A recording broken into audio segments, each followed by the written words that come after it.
Well, thank you very much. Thanks for that warm welcome. Good evening to you all. Thanks for being here this evening, and most of all, thanks for supporting a truly wonderful organization. Thanks, David, for those very kind words, for this meaningful recognition, and most importantly, in your case, thank you so much for the vision, the inspiration, and the leadership that you have provided for the children of fallen patriots. You are an American hero.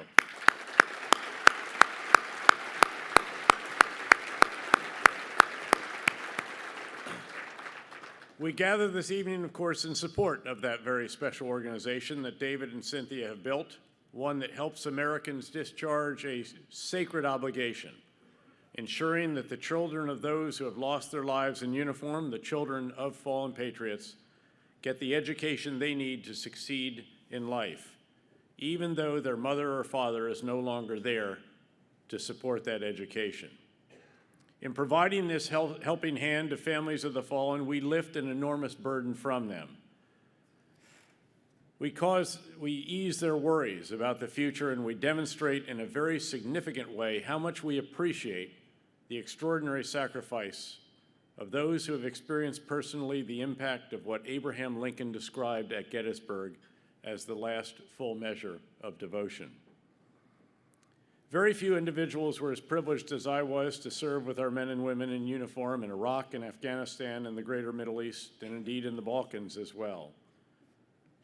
You should know that our soldiers, sailors, airmen, Marines, and Coast Guardsmen have been truly magnificent, demonstrating extraordinary initiative, determination, innovativeness, and courage in battling tough enemies in the most difficult weather and terrain conditions imaginable. Tragically, not all of them have made it back alive. We sustained very tough casualties, in particular during the first 6 months that I commanded the surge in Iraq, and we had a lot of tough days in Afghanistan when I was the commander there as well. Command Sergeant Major Marvin Hill, my great senior enlisted advisor for 4 of my 5 combat commands as a general officer, and I went to a lot of memorial services. And I want you to know that you never get hardened to the losses or seriously wounded troopers. Even at senior levels, you still personally know many of those lost. One of those I'll always remember is Staff Sergeant Paul Johnson. Ranger Johnson, my driver and personal security officer when I was a 1-star general for a year with the 82nd Airborne Division, and then in Bosnia for a year together as well. Sergeant J, as we called him, went from Bosnia directly to Afghanistan, where he earned a Bronze Star Medal for valor with the 82nd Airborne Division. And later on, he deployed again to Iraq.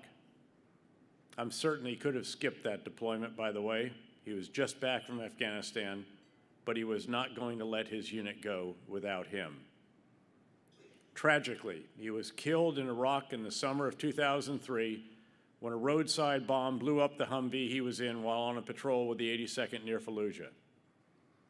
I was by then commanding the 101st Airborne Division in northern Iraq, and I was notified almost immediately by his unit, whose commander knew of my relationship with Sergeant J. I knew Sergeant Johnson left behind a young wife and a young son, and I was very worried about them. His son Brian was the apple of his father's eye. I remember when Sergeant J got him on ice skates right after he learned how to walk. And Sergeant J, an avid hockey player, said that he was his coach. And now he was gone. Holly went to his funeral at Bragg, and we stayed in close touch with his widow. We knew of Children of Fallen Patriots because, as you've heard, Holly was on the Fallen Patriots board and still is, and with her help, Brian was enrolled in the Fallen Patriots database so that when he's ready to start college, which should be next year, Children of Fallen Patriots will be there to support him.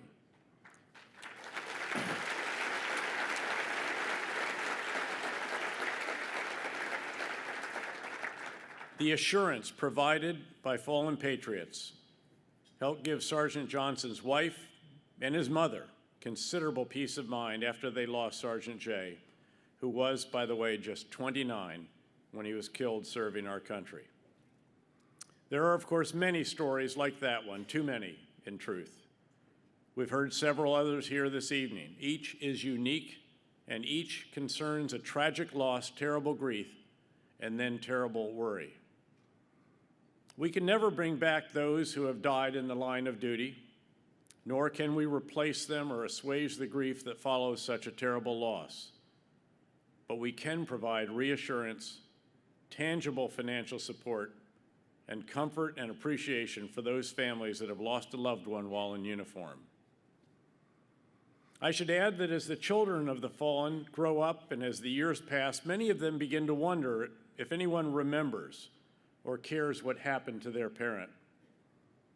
Fallen Patriots, with your support, provides them part of the answer to that difficult question, just when they're ready to go to college. Yes, someone cares.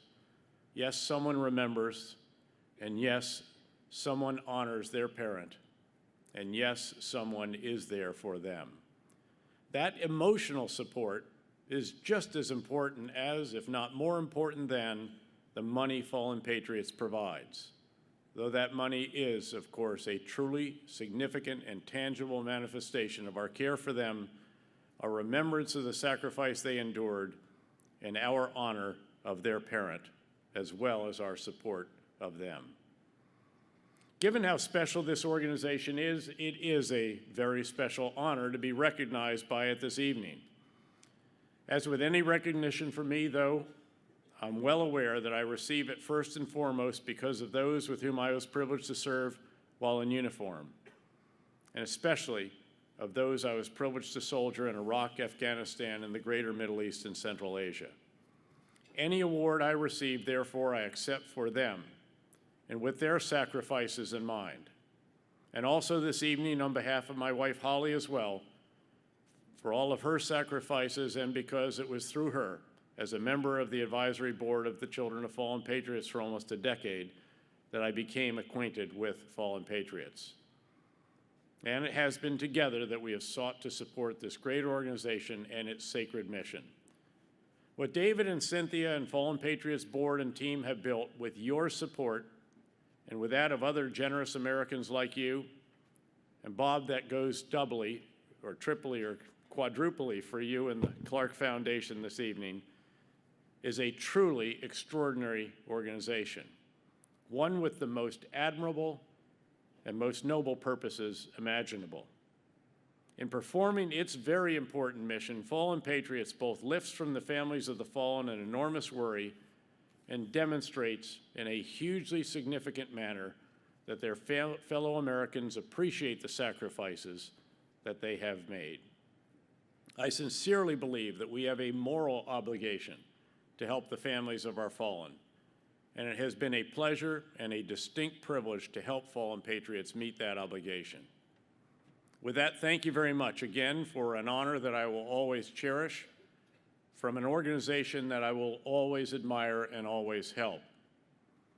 May God bless those on the front lines of freedom around the world tonight and their family, as well as our Fallen Patriots children and their families. And may God bless each of you and David and Cynthia Kim for all that you and they have done to meet a sacred obligation that we all have to the children of our fallen patriots. Thank you very much.